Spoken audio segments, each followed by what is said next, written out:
നമസ്കാരം.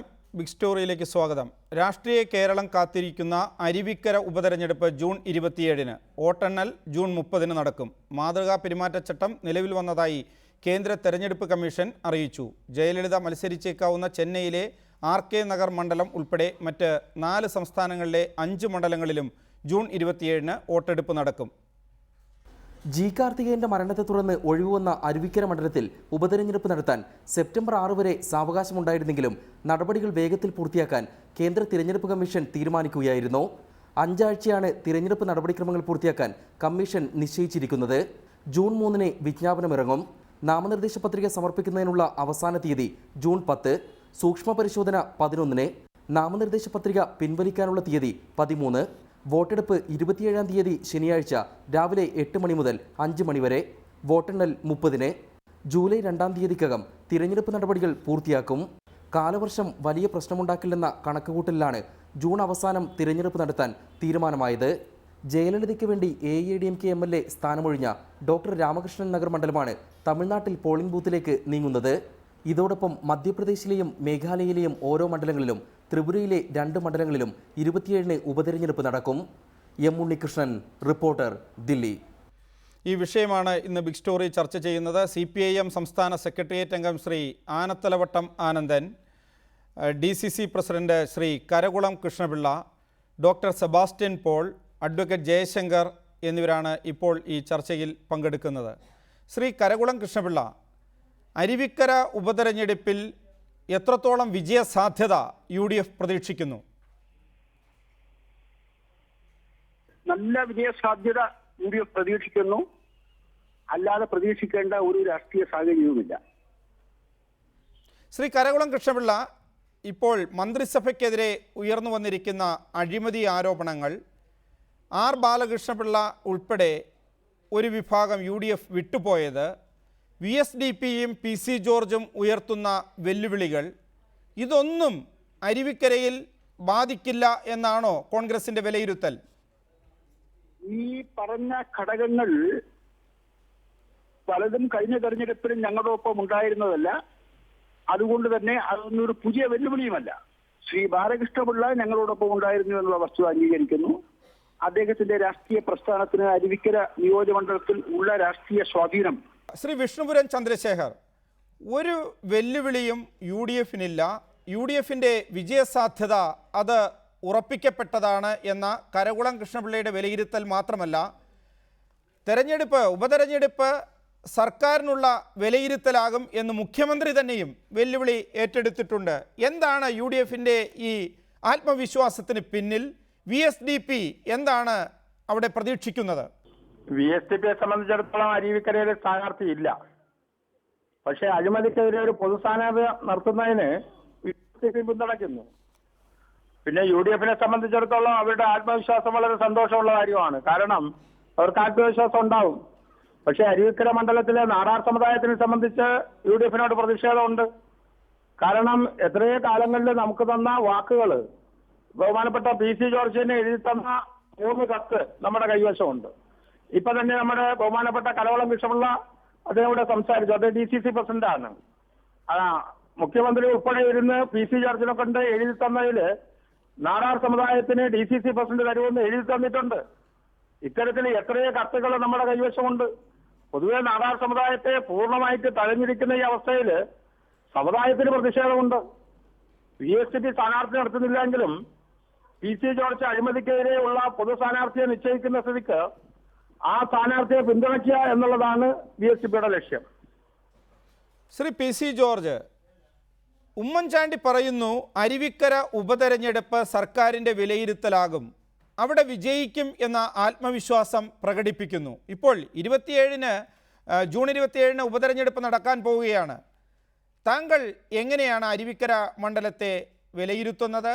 എന്തെല്ലാം രാഷ്ട്രീയ മാറ്റങ്ങൾ നെയ്യാറ്റിൻകരയിൽ നിന്നും പിറവത്തു നിന്നും വ്യത്യസ്തമായി അരുവിക്കരയിൽ പ്രതീക്ഷിക്കുന്നു?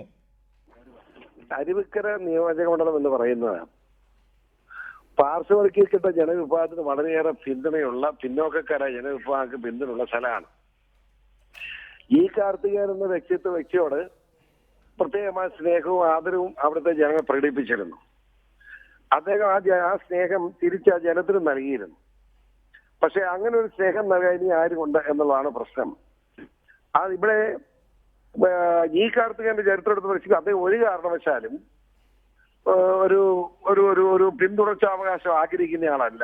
അദ്ദേഹത്തിന്റെ കമന്റുകളിലും പ്രസംഗങ്ങളിലും ഒക്കെ അത് വന്നിട്ടുണ്ട്. അത് നല്ലവണ്ണം അറിയുന്ന അദ്ദേഹത്തിന്റെ പ്രിയകരിയായ ഭാര്യ സുലേഖയെ സംബന്ധിച്ചിടത്തോളം ഒരു സ്ഥാനാർത്ഥിയാകാൻ മടിക്കുന്നു എന്നുള്ളത് കുറ്റപ്പെടുത്താൻ കഴിയില്ല. കുടുംബവാഴ്ച അദ്ദേഹം ആഗ്രഹിച്ചിരുന്നില്ല. സ്വാഭാവികമായും സുലേഖയെ എത്ര നിർബന്ധിച്ചാലും കോൺഗ്രസ് നിർബന്ധിച്ചാലും അദ്ദേഹം അവർ സ്ഥാനാർത്ഥിയാകുമെന്ന് ഞാൻ കരുതുന്നില്ല. പിന്നെ ഒരു സാധ്യത ഞാൻ കാണുന്നത്, അവർക്ക് വേണമെങ്കിൽ പറയാം, സ്വാഭാവികമായി കാർത്തികേയനെ എപ്പോഴും സഹായിച്ചുകൊണ്ടിരുന്ന നാടാർ സമൂഹത്തിന്റെ ഒരു സ്ഥാനാർത്ഥി വരട്ടെ, കോൺഗ്രസിൻ്റെതായി എന്ന് തീരുമാനിച്ചാൽ ചില പ്രശ്നങ്ങളുണ്ട് ശരീഫിനെ സംബന്ധിച്ചിടത്തോളം. പാർശ്വവൽക്കരിക്കപ്പെട്ട ജനസമൂഹത്തിന്റെ ഒരു സ്ഥാനാർത്ഥിയെ UDF പിന്താങ്ങിയാൽ എന്ത് എന്നുള്ളത് ചർച്ച ചെയ്യേണ്ടി വരും. അതിനെപ്പറ്റി ഇപ്പോൾ അഭിപ്രായം പറയാൻ ഞാനില്ല.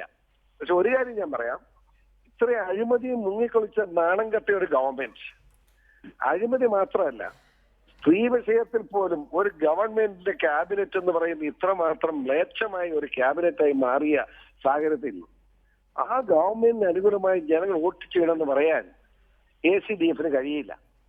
പ്രത്യേകിച്ച് അറിയാമല്ലോ KM മാണിയേക്കാൾ കൂടുതൽ കൈക്കൂലി മേടിച്ച ആളാണ് മദ്യ വ്യവസായികളോട് ബാബു. അത് കൊടുപ്പിച്ച് ഉമ്മൻചാണ്ടി പറഞ്ഞിട്ടാണെന്ന് എല്ലാവർക്കും അറിയാം. ആ നിലയ്ക്ക് ആ രണ്ട് മന്ത്രിമാരത്തിൽ വേറെ മന്ത്രിമാർ ഇതിനകത്തുണ്ട് പങ്കാളികൾ. ശരീരസുഖം അനുഭവിച്ച മന്ത്രിമാരുടെ എണ്ണം വലുതാണ് MLA-മാരുടെ ഭരണകക്ഷിയില്. ഇതെല്ലാം കൂടെ വരുമ്പോ ഒരു മനസാക്ഷിയും നീതിബോധവും ജനാധിപത്യബോധമുള്ള ജനത്തെ സംബന്ധിച്ചിടത്തോളം UDFിനെതിരെ അനുകൂലമായി വോട്ട് ചെയ്യാൻ കഴിയില്ല. ആ സാഹചര്യം എന്ത് എന്ന് ACDFിലുള്ള കക്ഷികളും അതിനെ സഹായിക്കുന്ന കക്ഷികളും അനുകൂലിക്കുന്ന കക്ഷികളുമായി ആലോചിച്ച് ഒരു തീരുമാനമെടുക്കും. ഉടൻ തന്നെ തീരുമാനം ഔദ്യോഗികമായി പ്രഖ്യാപിക്കും. വ്യക്തിപരമായ എന്റെ അഭിപ്രായത്തിൽ ACDF സ്ഥാനാർത്ഥി നിർത്തണം എന്നാണ് എന്റെ ചിന്ത. പക്ഷെ അത് ഞാൻ തന്നെ തീരുമാനിക്കേണ്ടതല്ല, അത് മൊത്തമായി ആലോചിച്ച് തീരുമാനിക്കേണ്ടതാണ്. ഏകാധിപത്യം ഇതിനകത്തില്ല, ജനാധിപത്യമാണ്. എല്ലാവരുമായി ഉടൻ ചർച്ചയും ഒരു തീരുമാനം എടുക്കുന്നതാണ്. ദയവായി തുടരുക. ശ്രീ ആനത്തലവട്ടം ആനന്ദൻ, ഈ സർക്കാർ അധികാരത്തിൽ വന്ന ശേഷം നടന്ന 2 ഉപതെരഞ്ഞെടുപ്പുകൾ, പിറവം ഉപതെരഞ്ഞെടുപ്പും അതുപോലെ നെയ്യാറ്റിൻകര ഉപതെരഞ്ഞെടുപ്പും, ആ 2 ഉപതെരഞ്ഞെടുപ്പുകളിലും വലിയ പ്രചാരണം UDFിനെതിരെ നടത്തിയിട്ടും UDF വിജയിച്ചു. അത് മുൻകാലങ്ങളിൽ നിന്ന് വ്യത്യസ്തമായിരുന്നു. മുൻകാലങ്ങളിൽ ഉപതെരഞ്ഞെടുപ്പ് എന്ന് പറഞ്ഞാൽ ഭരിക്കുന്ന കക്ഷിക്കെതിരെ UDF ഭരിക്കുമ്പോൾ പ്രത്യേകിച്ചും LDF നേടുന്ന വിജയം അത് ഉറപ്പാക്കപ്പെട്ടതായിരുന്നു. പക്ഷേ ഇവിടെ 2 സ്ഥലത്തും ഉമ്മൻചാണ്ടി ആ വെല്ലുവിളി അതിജീവിച്ച് മുന്നോട്ട് പോയി. ഇതിപ്പോൾ നെയ്യാറ്റിൻകരയുടെ അരുവിക്കരയുടെ കാര്യം വരുമ്പോൾ അരുവിക്കരയിലും ഉമ്മൻചാണ്ടി ആത്മവിശ്വാസത്തോടു കൂടി പറയുകയാണ്, വരട്ടെ നോക്കാം, ഈ സർക്കാരിൻ്റെ വിലയിരുത്തലാകും എന്ന്. എന്തുകൊണ്ട് ഉമ്മൻചാണ്ടിയുടെ ആത്മവിശ്വാസം തകർക്കാനും UDFിൻ്റെ ആത്മവിശ്വാസം തകർക്കാനും ഇടതുപക്ഷത്തിന് കഴിയുന്നില്ല? നിങ്ങൾ പിറവവും നെയ്യാറ്റിൻകരയും അരുവിക്കരയിലും ആവർത്തിക്കുമോ? പിറവം UDFിൻ്റെ ഒരു കുത്തക സ്ഥിരം മണ്ഡലമാണ്. ഒരു പ്രാവശ്യം ഗോപി കോട്ടമുറിക്കൽ ജയിച്ചത് ത്രികോണ മത്സരത്തിലാണ്, അല്ലാതെ എപ്പോഴും ജയിക്കുന്നത് UDF ആണ്. ഈ തവണ അവർക്ക് UDFന് അവർക്ക് അവകാശപ്പെട്ട ഒരു സ്ഥിരം മണ്ഡലത്തിൽ അവർ ജയിച്ചു. നെയ്യാറ്റിൻകര മറിച്ചാണ്. നെയ്യാറ്റിൻകരയിൽ യഥാർത്ഥത്തിൽ നമ്മുടെ മുന്നണിയിൽ നിന്ന് വിട്ടപ്പുറത്ത് പോയ ഒരാളെ കോൺഗ്രസ് സ്വീകരിച്ച് മത്സരിപ്പിച്ചതാണ്. അന്നത്തെ രാഷ്ട്രീയ സാഹചര്യം, ചന്ദ്രശേഖരൻ വധുവുമായിട്ടൊക്കെ ബന്ധപ്പെടുത്തി അന്ന് നടത്തിയ പ്രചാരവേല, ഇതെല്ലാം UDFന് അവിടെ ജയിക്കാൻ സാധിച്ചു. അത് ഞങ്ങൾക്ക് ഒരു ക്ഷീണമായി ഞങ്ങൾ കരുതുന്നുണ്ട്. എന്നാൽ അന്നത്തതല്ല ഇന്നത്തെ അരുവിക്കരയുടെ സ്ഥിതി. അരുവിക്കരയിലെ പ്രബുദ്ധരായ ജനങ്ങൾ ഈ അഴിമതി കൊണ്ട് മുങ്ങിക്കുളിച്ച ജീർണിച്ച ഈ ഭരണത്തിന് അനുകൂലമായി വിധി എഴുതുമെന്ന് കോമൺ സെൻസുള്ള ഒരാളിനും വിശ്വസിക്കാൻ സാധിക്കില്ല. ഈ തെരഞ്ഞെടുപ്പിൻ്റെ രാഷ്ട്രീയ സാഹചര്യം അതാണ്. ഉമ്മൻചാണ്ടി പറഞ്ഞു, അരുവിക്കര ഈ ഗവൺമെൻറ്റിൻ്റെ പ്രതിച്ഛായയ്ക്ക് നൽകുന്ന ഒരു അംഗീകാരമായിരിക്കുമെന്ന്. തീർച്ചയായും ഈ ഗവൺമെൻറ് പ്രതിച്ഛായ ഇപ്പോൾ നല്ല പ്രതിച്ഛായ അല്ല, അഴിമതിയിൽ മുങ്ങിക്കുളിച്ചൊരു പ്രതിച്ഛായയാണ്. ഓരോ ദിവസം കഴിയും തോറും പുറത്തു വരുന്ന വിവരങ്ങൾ, ആ വിവരങ്ങളൊക്കെ ഈ ഗവൺമെൻറ് UDFന് ഭൂഷണമല്ല, അവർക്ക് അപമാനമാണ്. ഇപ്പോൾ തന്നെ മൗണിക്കെതിരായി അതുപോലെ ബാബുവിനെതിരായി ബാർ കുംഭകോണ കേസിൽ നക്ഷത്രം പോലെ തെളിഞ്ഞു നിൽക്കാൻ തെളിവുകൾ വന്നിരിക്കുകയാണ്. ആ തെളിവുകൾ എങ്ങനെ പുറത്തുപോയി എന്നുള്ളതിനെക്കുറിച്ചാണ് ഇവിടെ തർക്കം. അല്ലാതെ അതിനകത്തുള്ള കണ്ടന്റിനെ സംബന്ധിച്ച്, കോഴ വാങ്ങി കൈക്കൂലി വാങ്ങി എന്നുള്ളതിനെ സംബന്ധിച്ച് കൊടുത്തിരിക്കുന്ന തെളിവുകളെ സംബന്ധിച്ച് ആർക്കും തർക്കമില്ല. പക്ഷേ മാണി ഉന്നയിക്കുന്ന ആക്ഷേപവും ഇതെങ്ങനെ പുറത്തുപോയതിനെക്കുറിച്ച് ആക്ഷേപം ഉന്നയിക്കുന്നതുകൊണ്ട് ഒരു കാര്യം ചോദിക്കട്ടെ. ചന്ദ്രശേഖരൻ വധം സംബന്ധിച്ച് അതിൻ്റെ ഫൈനൽ റിപ്പോർട്ട് വരുന്നതിന് മുമ്പ് ഈ ഉദ്യോഗസ്ഥന്മാർ നിരന്തരമായി അന്വേഷണ വിവരങ്ങളെന്ന് പറഞ്ഞ് പുറത്തുവിട്ടതിനെ സംബന്ധിച്ച് ശ്രീ VM സുധീരനോ UDFിൻ്റെ മറ്റേതെങ്കിലും നേതാക്കൾക്കോ കേരള കോൺഗ്രസിനോ അന്ന് വല്ല അഭിപ്രായം ഉണ്ടായിരുന്നോ? അന്വേഷിക്കണമെന്ന് ആരെങ്കിലും ആവശ്യപ്പെട്ടോ ഇതെങ്ങനെ പുറത്തുപോയെന്ന് പറഞ്ഞിട്ട്? അപ്പോൾ LDFിനെതിരായിട്ടാണ്, CPMനെതിരായിട്ടാണ് അന്വേഷണ ഉദ്യോഗസ്ഥന്മാരോ അല്ലെങ്കിൽ അന്വേഷണ ഉദ്യോഗസ്ഥന്മാരുടെ എന്ന് പറഞ്ഞ് അന്വേഷണത്തിലുള്ള വിവരങ്ങളോ പുറത്തു വന്നാൽ അതൊക്കെ ഭംഗിയാണ്, ഒരു കുഴപ്പമില്ല. ഇപ്പോൾ ശ്രീ മാണിക്കെതിരായി നുണപരിശോധനയിൽ പോയ ഡ്രൈവറും അതിൻ്റെ വക്കീലുമാണ് പോയത്. ആ വക്കീലും പോയി. വ്യക്തമാണ്, അതിലേക്ക് എത്താം. വളരെ വ്യക്തമാണ്. അഡ്വക്കേറ്റ് ജയശങ്കർ, താങ്കൾക്ക് അരുവിക്കര മണ്ഡലത്തിൻ്റെ ഒരു ചരിത്രം അറിയാം. അങ്ങനെ വരുമ്പോൾ ഇപ്പോൾ UDF ഏറ്റവും വലിയ പ്രതിസന്ധിയിലാണ്. ഇപ്പോൾ R ബാലകൃഷ്ണപിള്ള അവിടെ ഇടതുപക്ഷവുമായി വേദി പങ്കിടുകയും ഒരു പ്രത്യേക സമുദായത്തിൻ്റെ അഴിമതി മാത്രമല്ല അതിൻ്റെ പ്രശ്നങ്ങൾ ഉയർത്തുകയും ചെയ്തു. ഇപ്പോൾ VSDP UDF സർക്കാരിനെതിരെ അവരെ വഞ്ചിച്ചു എന്ന ഒരു നിലപാടിലാണ്. ഈ പറയുന്ന ജാതി സംഘടനകളുടെ എതിർപ്പ്, UDF സർക്കാർ നേരിടുന്ന അഴിമതി ആരോപണങ്ങൾ, ഇത് അരുവിക്കരയിൽ ഇടതുപക്ഷത്തിന് അനുകൂലമായ ഒരു തെരഞ്ഞെടുപ്പ് ഫലം അത് നൽകാൻ പ്രാപ്തമാണോ? അങ്ങനെ ഉണ്ടാകുമോ? അരുവിക്കര എന്ന് പറയുന്നത് പഴയ അര്യനാട് മണ്ഡലമാണ്. അര്യനാട് പൊതുവെ ഇടതുപക്ഷത്തിന് പ്രാമുഖ്യമുള്ള ഒരു സ്ഥലമാണ്. 1991 ശ്രീ രാജീവ് ഗാന്ധി ബോംബ് പൊട്ടി മരിച്ചതിനെ തുടർന്നുണ്ടായ ഒരു സഹതാപ തരംഗത്തിലാണ് കാർത്തികേയൻ അവിടെ ആദ്യം ചെയ്തത്. പിന്നീട് അദ്ദേഹത്തിന്റെ ഒരു വ്യക്തിപ്രാഭവം കൊണ്ട് ആ സീറ്റ് ഇത്രയും നാളും നിലനിർത്തുകയുണ്ട്. കഴിഞ്ഞ പാർലമെന്റ് തെരഞ്ഞെടുപ്പിലടക്കം അവിടെ സമ്പത്താണ് രീതിയിൽ ഇടതുപക്ഷത്തിന് പ്രാമുഖ്യമുണ്ടെന്നതിന് വേറെ തെളിവുന്നുണ്ട്.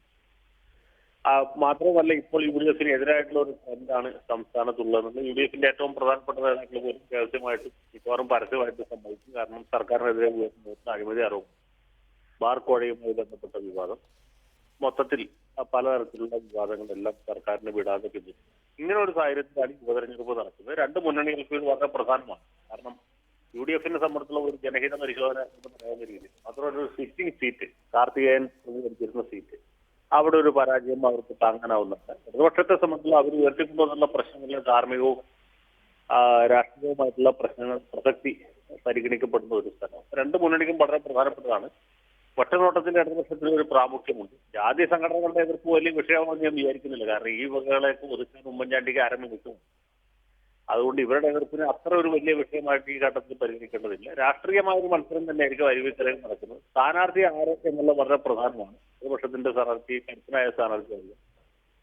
UDFിനെ സംബന്ധിച്ച് ഇന്നത്തെ നിലയ്ക്ക് മത്സരിപ്പിക്കാവുന്നതിൽ ഏറ്റവും നല്ല സ്ഥാനാർത്ഥി ശ്രീ കാർത്തികേയന്റെ ഭാര്യ സുലേഖ തന്നെയായിരിക്കും എനിക്ക് തോന്നുന്നു. കാരണം ആ ഒരു സഹതാപത്തിന്റെ പച്ചയിലല്ലാതെ ഇന്നത്തെ നിലയ്ക്ക് UDFിന് അവിടെ നിന്ന് ജയിച്ചു വരാൻ വളരെ ബുദ്ധിമുട്ടുണ്ട്.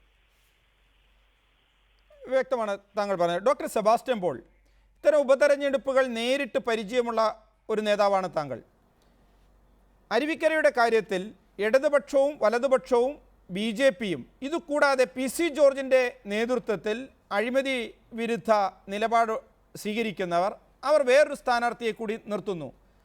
അങ്ങനെ മത്സരിക്കുന്നത് ഇപ്പോൾ BJPയുടെ വോട്ടുകൾ അവർ നല്ല രീതിയിൽ സമാഹരിക്കുന്നു.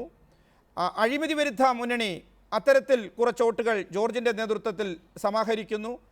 അപ്പോൾ UDF വിരുദ്ധ വോട്ടുകൾ ചിതറിപ്പോകുന്ന ഒരു സാഹചര്യം, ആ സാഹചര്യം LDFിന് എത്രത്തോളം ഗുണം സൃഷ്ടിക്കും? വോട്ടുകളുടെ ഈ ഭിന്നിപ്പ് PC ജോർജ് UDFിനെ തോൽപ്പിക്കുക എന്ന ലക്ഷ്യം വെച്ചാണെങ്കിലും അത് ഗുണം ചെയ്യുമോ?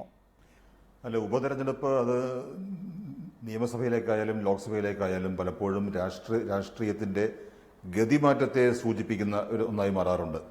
2003 AK ആന്റണി മുഖ്യമന്ത്രിയായിരിക്കുമ്പോഴാണ് എറണാകുളത്ത് നടന്ന ലോക്സഭ ഉപതെരഞ്ഞെടുപ്പ്. അവിടെ ഞാൻ വിജയിക്കുകയും ചെയ്തു. അന്ന് എറണാകുളത്തുണ്ടായ LDF വിജയം വാസ്തവത്തിൽ സംസ്ഥാനത്ത് ആകെ സംഭവിച്ചുകൊണ്ടിരുന്ന രാഷ്ട്രീയ പരിവർത്തനത്തിൻ്റെ ഒരു സൂചികയായി അത് മാറി. പിന്നീട് നടന്ന നിയമസഭാ തെരഞ്ഞെടുപ്പിൽ നമ്മളത് കാണുകയും ലോക്സഭാ തെരഞ്ഞെടുപ്പിലും പിന്നീട് നിയമസഭയിൽ കാണുകയും ചെയ്തു.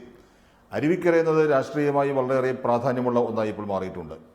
അവിടെ സാധാരണഗതിയിലൊരു ഉപതെരഞ്ഞെടുപ്പ് നടക്കുമ്പോൾ നമ്മൾ കണക്കാക്കുന്ന ഘടകങ്ങൾ, കൂട്ടുന്ന കണക്കുകൾ, അവയ്ക്കെല്ലാം അപ്പുറത്ത് അതിശക്തമായ ജനവികാരത്തിൻ്റെ പ്രതിഫലനം ഉണ്ടാകും എന്നാണ് ഞാൻ കരുതുന്നത്.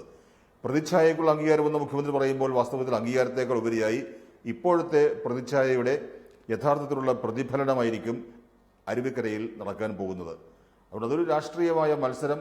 ആ മത്സരത്തിന് ഒരു രാഷ്ട്രീയമായ പശ്ചാത്തലമുണ്ടെങ്കിൽ ശ്രീ ജയശങ്കർ ചൂണ്ടിക്കാണിച്ചതുപോലെ അത് LDF-ന് ആഭിമുഖ്യവും ആധിപത്യവുമുള്ള ഒരു മണ്ഡലമാണ്. തെക്കൻ കേരളത്തിൽ LDF ജയിച്ചിരിക്കുന്ന ഏക ലോക്സഭാ മണ്ഡലം.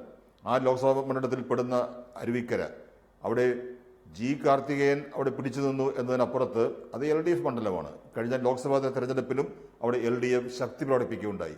അതിൻ്റെയൊക്കെ അടിസ്ഥാനത്തിലും ഇന്നത്തെ കേരളത്തിലെ പൊതുവായ രാഷ്ട്രീയ സാഹചര്യങ്ങളുടെ പശ്ചാത്തലത്തിൽ നോക്കുമ്പോൾ അരുവിക്കരയിൽ LDF അല്ലാതെ മറ്റൊരു സ്ഥാനാർത്ഥിയോ പാർട്ടിയോ ജയിക്കുന്നതിനുള്ള സാധ്യത വളരെ കുറവാണ്. അത് യുക്തിസഹമായ ഒരു ചിന്ത മാത്രമാണ്, ആഗ്രഹത്തെക്കാൾ ഉപരിയായി. ഡോക്ടർ സെബാസ്റ്റ്യൻ പോൾ, ഇപ്പോൾ അരുവിക്കര ഉപതെരഞ്ഞെടുപ്പ് പ്രഖ്യാപനം ഇന്ന് വൈകുന്നേരം വളരെ പെട്ടെന്ന് പുറത്തു വന്നു. പക്ഷേ ഇപ്പോൾ KM മാണിയുമായി ബന്ധപ്പെട്ട അദ്ദേഹത്തിനെതിരായ റിപ്പോർട്ട് ഇപ്പോൾ അമ്പിളിയുടെ നുണപരിശോധനാ ഫലം, ആ നുണപരിശോധനാ ഫലത്തിൽ അതിൻ്റെ പൂർണ്ണ വിവരങ്ങൾ റിപ്പോർട്ടിൽ നിന്ന് പുറത്തുവിട്ടു. അങ്ങനെ വരുമ്പോൾ മാണിക്കെതിരായ അന്വേഷണ റിപ്പോർട്ട്, അതിനുശേഷം നൽകേണ്ട കുറ്റപത്രം, ഇതെല്ലാം ഇന്നത്തെ സാഹചര്യത്തിൽ ഇപ്പോൾ എങ്ങനെയാണ് അന്വേഷണ റിപ്പോർട്ട് പുറത്തുപോയത് എന്നതിനെക്കുറിച്ചാണല്ലോ ചർച്ചകൾ. അങ്ങനെ വരുമ്പോൾ KM മാണിക്കെതിരായ റിപ്പോർട്ട് നൽകുക, അതിൽ കുറ്റപത്രം നൽകുക, അത് ആ മന്ത്രിയുടെ രാജിയിലേക്ക് നയിക്കുക, ഇതെല്ലാം ഈ ഉപതെരഞ്ഞെടുപ്പിൻ്റെ പശ്ചാത്തലത്തിൽ സർക്കാർ കൂടുതൽ ഈ പറയുന്ന അന്വേഷണത്തിലും അതിൻ്റെ നടപടിക്രമങ്ങളിലും ഇടപെടാനുള്ള സാധ്യത വർദ്ധിപ്പിച്ചിരിക്കുകയല്ലേ? അല്ല, പ്രകാശ് ഇപ്പോൾ വിവരിച്ച ഈ പുതിയ സംഭവ വികാസങ്ങൾ മറ്റ് പല സാധ്യതകളിലേക്കും വഴി തുറക്കുന്നുണ്ട്.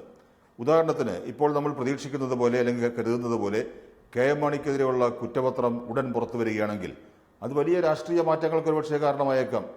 അരുവിക്കരയിൽ ഉപതെരഞ്ഞെടുപ്പ് നടക്കാത്ത അല്ലെങ്കിൽ നടത്തേണ്ടതില്ലാത്ത ഒരു അവസ്ഥയിലേക്ക് കാര്യങ്ങൾ എത്തിയേക്കാം. അതുകൊണ്ട് ഇപ്പോൾ ജൂൺ 27 എന്ന് പറയുന്നത് കൃത്യം ഒരു മാസത്തിനപ്പുറമാണ്. പക്ഷേ ഒരു മാസത്തിനപ്പുറം നടക്കും എന്ന് നമ്മളിപ്പോൾ കരുതുന്ന വിജ്ഞാപനം ചെയ്യപ്പെട്ടിരിക്കുന്ന ഉപതെരഞ്ഞെടുപ്പ് അപ്രസക്തമാക്കുന്ന രീതിയിൽ രാഷ്ട്രീയ സംഭവങ്ങളിൽ മാറ്റങ്ങൾ വന്നേക്കാം. കാരണം KM മാണി ഇപ്പോൾ പോയിക്കൊണ്ടിരിക്കുന്നത് അത്തരത്തിൽ വലിയ അപകടാവസ്ഥയിലേക്കാണ്. KM മാണി അപകടത്തിലായാൽ അദ്ദേഹം സ്വയം ആ അപകടം സഹിക്കില്ല, അതിന് പാർട്ടി സ്വയം സഹിക്കില്ല, അത് UDF-നെ കൂടി അപകടത്തിലാക്കിക്കൊണ്ടേ KM മാണി പോവുകയുള്ളൂ. അങ്ങനെ വന്നാൽ ജൂൺ 27 അരുവിക്കര ഉപതെരഞ്ഞെടുപ്പ് നടക്കുമോ എന്ന് പോലും സംശയിക്കേണ്ട അവസ്ഥ ഉണ്ടായേക്കാം. അത് ഈ വരുന്ന ഏതാനും മണിക്കൂറുകളിൽ നമുക്ക് കാത്തിരുന്ന് കാണാവുന്ന ഒരു കാര്യമാണ്. അഡ്വക്കേറ്റ് ജയശങ്കർ, ഡോക്ടർ സെബാസ്റ്റ്യൻ പോളിൻ്റെ ഈ നിരീക്ഷണം, കാരണം ഉപതെരഞ്ഞെടുപ്പ് പ്രഖ്യാപനം ഇന്ന് വന്നിരിക്കുന്നു, പക്ഷേ KM മാണിയെ പ്രതിസ്ഥാനത്ത് നിർത്തുന്ന ഒരു റിപ്പോർട്ട് അത് വരാതിരിക്കുന്നതിന് വേണ്ടി ഉമ്മൻചാണ്ടിയെന്നോ രമേശ് ചെന്നിത്തലയെന്നോ ഭേദമില്ലാതെ ഒരു വലിയ സമ്മർദ്ദം, കാരണം സർക്കാരിനെ നിലനിർത്തണമല്ലോ. KM മാണി മുങ്ങുകയാണെങ്കിൽ ഒറ്റയ്ക്ക് മുങ്ങുകയില്ല, എല്ലാവരെയും കൂട്ടുപിടിച്ചേ മുങ്ങുകയുള്ളൂ, എല്ലാ കാര്യങ്ങളും പുറത്തു വരികയും. അതുപോലെ തന്നെ മാണിയുടെ മന്ത്രിസ്ഥാനത്തുള്ള രാജിയും പാർട്ടി ചെയർമാൻ സ്ഥാനത്തുള്ള രാജിയും അങ്ങനെ വന്നാൽ ജോസഫ് വിഭാഗം ആവശ്യപ്പെടും.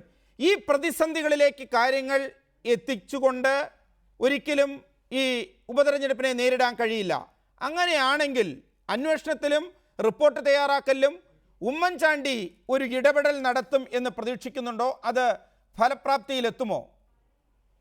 അങ്ങനെ ഉമ്മൻചാണ്ടി ഇടപെട്ട് ഈ റിപ്പോർട്ട് മുക്കി അല്ലെങ്കിൽ ഇത് മാണിക്ക് അനുകൂലമാക്കി മാറ്റി മാണി ഒരു പരമ പരിശുദ്ധനാണ് എന്ന് പറഞ്ഞ് അരുവിക്കരയിലടക്കം 140 മണ്ഡലത്തിലുള്ള ആളുകൾ അത് തൊണ്ട തൊടാതെ വിഴുങ്ങും എന്നാണ് പ്രകാശ് വിചാരിക്കുന്നത്.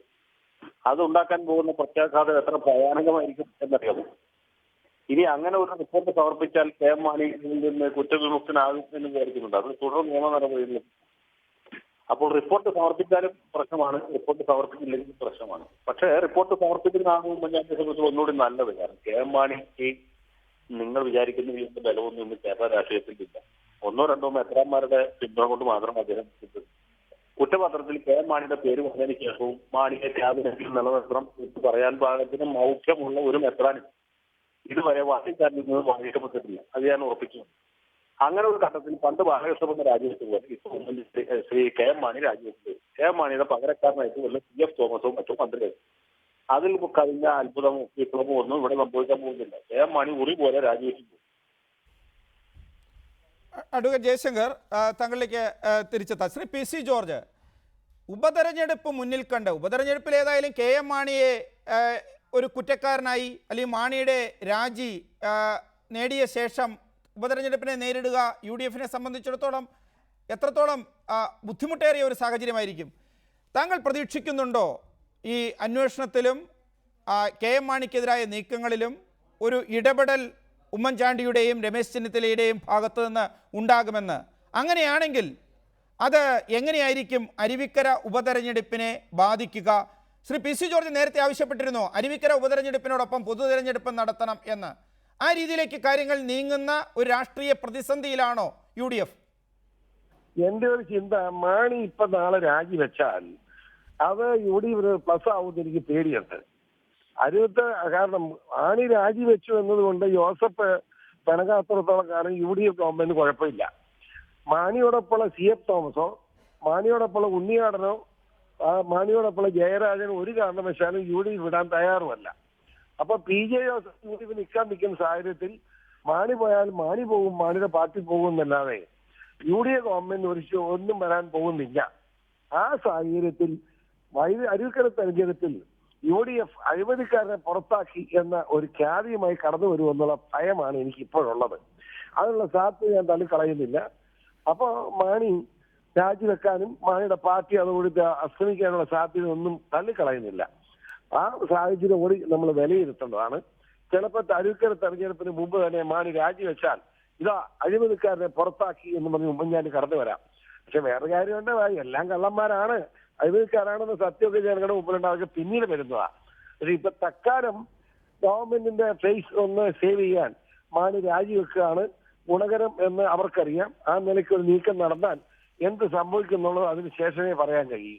ശ്രീ PC ജോർജ്, പക്ഷെ താങ്കൾ ഇപ്പോൾ VSDPയുമായി ചേർന്ന് അവിടെ സ്ഥാനാർത്ഥിയെ നിർത്താൻ ശ്രമിക്കുമ്പോൾ ഇടതുപക്ഷത്തിന് ലഭിക്കേണ്ട UDF വിരുദ്ധ വോട്ടുകളാണല്ലോ താങ്കൾ സമാഹരിച്ചെടുക്കാൻ പോകുന്ന, അല്ലെങ്കിൽ താങ്കൾ പ്രവർത്തിക്കുന്ന ആ അഴിമതി വിരുദ്ധ പ്രസ്ഥാനം സമാഹരിക്കാൻ പോകുന്നത്. അത് ആ അർത്ഥത്തിൽ UDF-നെ പരോക്ഷമായി സഹായിക്കുന്നതല്ലേ? LDF-ലേക്ക് വരേണ്ട വോട്ടുകൾ LDF-ലേക്ക് പോകാതെ നേടിയെടുക്കുക എന്നത്. അത് കാഴ്ചപ്പാട് വ്യത്യാസമാണ്. VSDP മാത്രമല്ല, DHR-ഉം പട്ടികജാതിക്കാരുണ്ട്, പട്ടികവർഗക്കാരുണ്ട്. ഇവിടുത്തെ പാർശ്വവൽക്കരിക്കപ്പെട്ട ജനവിഭാഗങ്ങളുണ്ട്. നമ്മുടെ പാവപ്പെട്ട ആശാരി മൂശാരി ഭർത്താന്മാർ ഉൾപ്പെടെയുള്ള പാവങ്ങളുണ്ട്. അതുപോലെ മത്സ്യത്തൊഴിലാളികളുണ്ട്. അതുപോലെ തന്നെ നമ്മുടെ പാർശ്വവൽക്കരിക്കപ്പെട്ട ജനസമൂഹത്തിന്റെ പിന്തുണയാണ് നമ്മുടെ. സ്വാഭാവികമായി വരുന്ന മാറ്റം എന്ന് പറഞ്ഞാൽ UDF-ന്റെ LDF-ന്റെ വോട്ടുകൾ അതിനകത്തുണ്ടാവാം, ഇല്ലെന്നൊന്നും പറയുന്നില്ല. PDP-യുടെ വോട്ടുണ്ട്. അങ്ങനെയുള്ള വോട്ടുകളൊക്കെ വരുമ്പോൾ സ്വാഭാവികമായ ഒരു കാര്യമാണ് ജനങ്ങളാണ്. പിന്നെ നാടാന്മാർ ബഹുഭൂരിപക്ഷമുള്ള നിയോജകമുണ്ടോ എന്ന നിലയിൽ മാന്യനായ ഒരു നാടാർ സ്ഥാനത്ത് വരുമെന്ന് പറഞ്ഞാൽ ആ സമൂഹത്തിന് വലിയ സന്തോഷം ഉണ്ടാവും. ഒരു വളരെ വ്യക്തമാണ്. ശ്രീ ആനത്തലവട്ടം ആനന്ദൻ, ഇപ്പോൾ UDF-ൽ നിന്നുകൊണ്ട് UDF-നെതിരെ പ്രവർത്തിക്കുന്ന ശ്രീ PC ജോർജ് ഉൾപ്പെടെയുള്ള വിഭാഗങ്ങൾ, അതുപോലെ UDF-ന്റെ ഉറപ്പുകൾ അവർ പാലിക്കാത്തതുകൊണ്ട് അതിൽ അസംതൃപ്തരായ നാടാർ വോട്ടുകൾ, ഇതെല്ലാം സമാഹരിച്ചെടുത്താൽ മാത്രമല്ലേ ഇടതുപക്ഷത്തിന് അവിടെ ഒരു നേട്ടം കൊയ്യാൻ കഴിയൂ? അതെല്ലാം ഭിന്നിച്ചു പോകുന്ന ഒരു സാഹചര്യമാണല്ലോ തെരഞ്ഞെടുപ്പ് പ്രഖ്യാപിക്കുമ്പോൾ ഇപ്പോഴുള്ളത്. അതിനെ എങ്ങനെയാണ് ഇടതുപക്ഷം മറികടക്കുക? പ്രകാശേ, അതിനു മുമ്പ് ഞാനൊരു കാര്യം പറയട്ടെ. ഇവിടെ മിസ്റ്റർ സെബാസ്റ്റ്യൻ പോൾ പറഞ്ഞത് ഞാൻ ഇന്നലെ അത് സൂചിപ്പിച്ചൊരു വിഷയമാണ്. ഇവിടെ നിയമത്തിൻ്റെ വഴിക്ക് പോകുമെന്നാണ് എപ്പോഴും ഉമ്മൻചാണ്ടി പറയുന്നത്. അങ്ങനെ നിയമത്തിൻ്റെ വഴിക്ക് പോകുമെങ്കിൽ ഇവിടെ ഒരു പൊതു തെരഞ്ഞെടുപ്പിൻ്റെ അന്തരീക്ഷമാണ്. ഇവിടെ ഇവരെല്ലാം പറഞ്ഞ പോലെ മാണി പുറത്തു പോകേണ്ടി വരും. ഇപ്പുറത്ത് മാണി പുറത്തു പോയാൽ അതുപോലെ തന്നെ ഇതേ സ്റ്റെപ്പ് ശ്രീ ബാബുവിനെതിരായി വരും. അതിൻ്റെ ഫലമായി ഈ ഗവൺമെൻറ് നിലനിൽക്കില്ല, ഉമ്മൻചാണ്ടി രാജിവെക്കേണ്ടി വരും. അങ്ങനെ ആകുമ്പോൾ അരുവിക്കര മാത്രമാവില്ല, ഒരു പൊതു തെരഞ്ഞെടുപ്പിൻ്റെ അന്തരീക്ഷമാണ് വരുന്നത്. പക്ഷേ ഇവിടെ ശ്രീ ഉമ്മൻചാണ്ടി ആദ്യമേ തന്നെ പറഞ്ഞു, മാണിക്കെതിരായി ആരോപണം അടിസ്ഥാനരഹിതമാണ്, ഒരു അന്വേഷണവും കൂടാതെ മാണിയെ രക്ഷിക്കാനുള്ള എല്ലാ പണിയും നോക്കും. എന്തുകൊണ്ടെന്നാൽ ഈ മുഖ്യമന്ത്രി സ്ഥാനം ഒരു വർഷം കൂടി അദ്ദേഹത്തിന് തുടരണം. അതുകൊണ്ട് രക്ഷിക്കാനുള്ള എല്ലാ കുരുട്ട് ബുദ്ധികളും ഈ നുണപരിശോധന നടന്നതിന് ശേഷവും പ്രയോഗിക്കുകയാണ് ശ്രീ ഉമ്മൻചാണ്ടിയുടെ ലക്ഷ്യം. അപ്പം നിയമം ഉമ്മൻചാണ്ടിയുടെ വഴിക്ക് കൊണ്ടുപോകാൻ ശ്രമിക്കും.